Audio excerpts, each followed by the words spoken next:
Hey everyone, hope your day is going well. Recently, I reacted to 10 home style design styles that are no longer being built. And then I saw this one pop up on my feed 10 old home features that have faded into history. So I wanted to check it out because with the first video, I learned a lot, and not only from the video itself, but also from the comments on that video. So thank you for that. Let's check this out. So the first video was mostly US. So I guess, or I assume that this will be as well.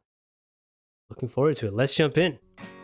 Imagine a time when your fridge was a big block of ice and small elevators moved dinner from floor to floor. Today we Hey, take a look at 10 now what is old that little home door over features there? that have faded into history. Before the invention of electric refrigerators, ice boxes were a common household appliance used to keep food cold. An ice box, also known as a cold closet, was a non-mechanical Ooh. refrigerator that became popular in the early 20th century. It worked by Mm. placing a large block of ice in a compartment at the top, and the cold Wow. air from the ice would circulate down to keep the food in the lower compartments cool. These ice boxes were made with hollow walls lined with materials like tin or zinc, and packed with insulating materials such as cork, sawdust, or straw. People had to regularly replace the melted ice, Yeah. usually by buying new ice from an iceman. The design of the icebox allowed for longer storage of perishable goods without the need for other preservation methods like smoking or drying. No, that's kind of cool though, right? And I knew about ice boxes. I just didn't know that they had such great designs as well. You can go different ways. Like then with a refrigerator we have a lot of plastic and stuff, and you could go wood, and then with the lining inside you can have a nicer type design. That's pretty cool. I only knew about it because one of these books here, I don't know, they're probably somewhere over here. There's the Dresden Files, and wizards, they kind of make technology go haywire. So he has an ice box in his home to get that cold Coke, right? To get, hey, nothing worse in this world than warm cola, isn't it? Oh man, life's too short for that. But I had no idea that they could look so nice. And that's a whole business disappear now. The eyes, bringing the eyes, those big blocks. How much does one of those blocks weigh, man? Damn. That's a tough job right there. Need for other preservation methods like smoking or drying. Transom windows are small windows you find above doors in many older buildings. They were Huh. really popular before air conditioning and heating systems became common. Oh. These windows could open to let fresh air in and help with ventilation, while still keeping the room secure. They were high up, so they also let in more light without compromising privacy. To open these Hmm. windows, people use special tools called transom operators. These windows are not just functional, but also add a unique architectural detail to buildings. Nice. I've seen these things, but I never knew they could open as well. We don't really have them in Belgium. We don't need to uh, bring in cold air. We have enough cold air going around. If you live in a place that's like warmer, you might need a little bit more fresh air coming in. Hey, man, faded into oblivion. Huh? I guess some of the old homes that are still around still have them, but they're no longer really incorporated in new buildings, I guess. In the 18th and 19th centuries, having a parlor in your home was a sign of social status. The Oh, hey, parlor my, was my where uncle had families one of would those meet type of guests things. and show off their best furniture and art. It was often called the best room in the house because Oh, of how nobody sat nicely in it it, was right? decorated. This room was used for important family events like weddings, births, and funerals. The room was often kept closed when not in use to keep it clean and ready for visitors. Parlors had comfortable chairs, a sofa, and sometimes a piano for music. Over time, as homes changed and got TVs and other entertainment, the parlor became less common and turned into what we now call the living room. Oh. Sir, Well, we don't. I didn't have that, but I remember my uncle having a house, and it had like a back room where it would sit all the time, and then a middle room, like a dining room type of thing, and then in the front they would call them. That was it kind of looked similar, and he would count his money sometimes like Scrooge. Yo, I was like, what is this guy doing?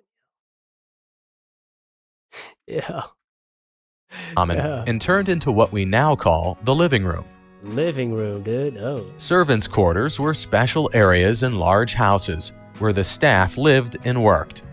These quarters were common from the late 17th century to the early 20th century.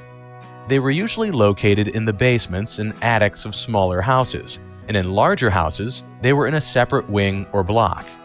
The idea was to keep the servants close to where they were needed, but also out of sight from the main areas of the house. Servants' quarters were important because they tell us a lot about how people lived in the past. They show the differences between the rich and their servants and how this changed over time. Yeah, man. Before indoor plumbing was common, wash basins and pitchers were essential in homes. Oh. A washstand, usually made of wood like mahogany or walnut, held these items. It was a small table or cabinet with legs, designed to hold a wash basin and a water pitcher. In the morning or before bed, people used these basins and pitchers for washing up. This was a daily routine before sinks and running water became standard in homes. Over time, as indoor plumbing developed, the need for washstands and pitchers decreased, making them less common in modern homes. Oh, that's awesome. We should have had one when I was growing up. I talked about my uncle like counting his money like we were rich, but we did not come from a lot of money. My first 8 years, we didn't have a bathroom and stuff. We didn't have a shower. We didn't have a bath. So we washed with this, but it was like a plastic tubby thing, We didn't have these nice things.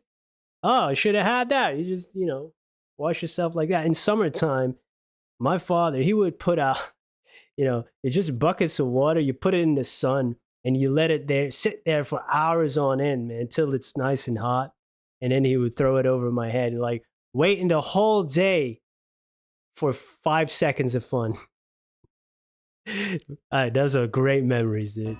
Coal chutes were an essential part of many Victorian homes, especially before the widespread use of electricity.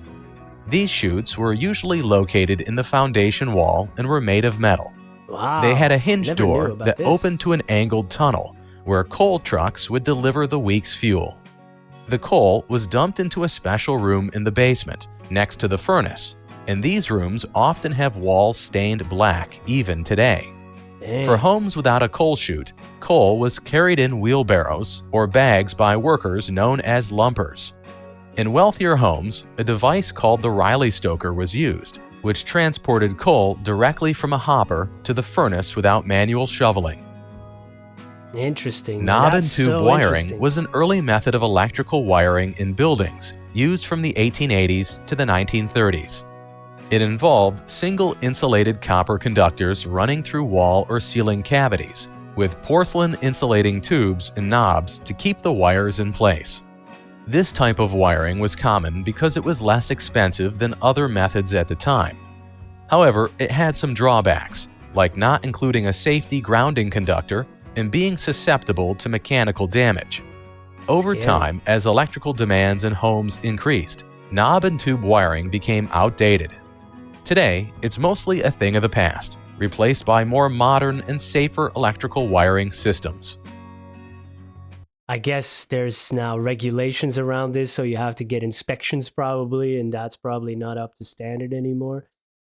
At least we have similar things in Belgium. I don't know how we call it.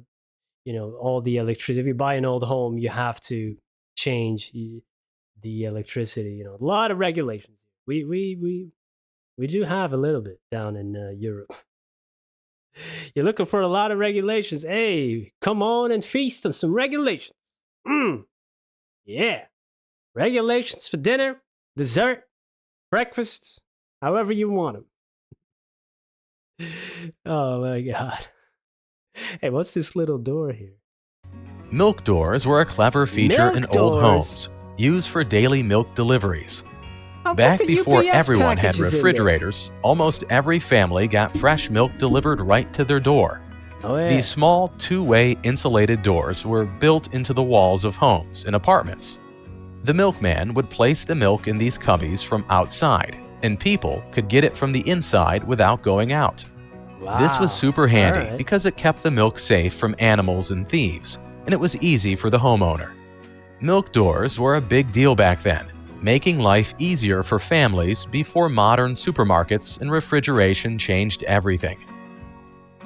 Hey, I never knew about milk doors. I knew about the milkman and my family who lives in Pakistan. They still have that. They still had that late '90s. So yo, milkman is here. I think very early '90s. I remember here.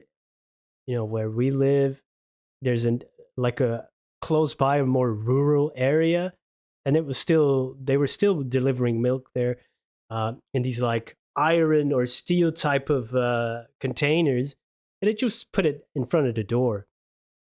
But I guess nowadays, no, you can't put anything in front of your door anymore, except the Amazon or UPS driver, which I just mentioned. Then they take a picture, run off with it themselves. Jeez. But those doors would be kind of handy for the packages. In the past, especially in large homes during the 19th and early 20th centuries, a butler's pantry was an important part of the home. I would It be was a living in a special room butler's or pantry. area between the kitchen and the dining room, used mainly for storing and preparing to serve meals. Mm. The butler's pantry was where items like silverware, china, and large serving dishes were kept. It was also used for tasks like cleaning silver and counting items. In some homes, the butler even slept in the pantry to keep the silver safe. Dang. Today, butlers' pantries are still popular in some homes, often used as a place to set up meals and store dining items. So they had to count the silverware each day or something just to make sure nothing disappeared. Ooh, man. Oh, those times were different, man. Yo, a dumb waiter. Oh, I know a few of those are still around. Dumbwaiters are small freight elevators used to Couldn't carry help myself. items, especially food, between floors and buildings. Oh, that's They were very I want popular that. in multi-story homes and are still found in some modern structures like restaurants and schools. Before electric motors were added in the 1920s, they were manually operated with ropes and pulleys. The mechanical dumbwaiter was invented by George W. Cannon in the late 19th century. These devices were designed to be smaller and less capable than passenger elevators, typically handling loads of a couple hundred pounds. Dumbwaiters helped in transporting laundry, food, and other items, making it easier to move things around large homes and buildings. Picture rail. Where does the name dumbwaiter come from? Because it's like a type of a waiter. It has no brain. Where's the etymology of this word? Dumbwaiter. Were a clever and stylish way to hang pictures in old houses. These Oh. rails were strips of molding that ran along the walls near the ceiling. People would use hooks and Really? wires to hang their pictures from the rails. This was really handy because That's it kinda meant they nice. didn't have to put holes in their plaster walls, which I could like be that. easily damaged. Picture rails were not just practical, they also added a decorative touch to the rooms.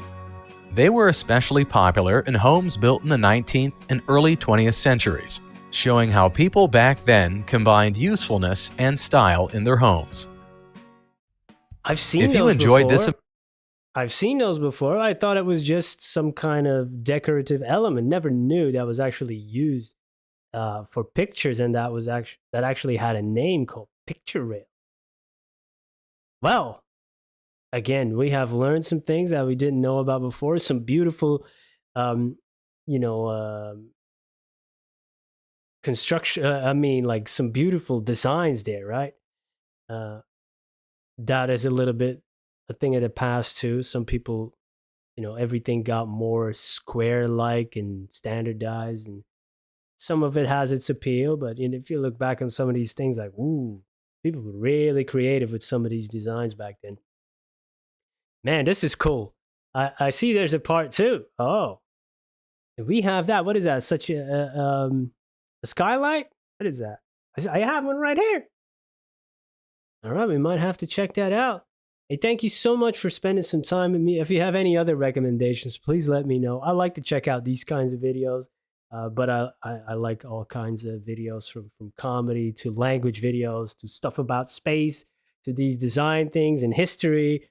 Um, you kind of need a separate channel for everything, you know, if you're gonna lump it together. YouTube doesn't like that, but hey, man, I like it. Thank you for being here, everybody. Have a great day. Peace.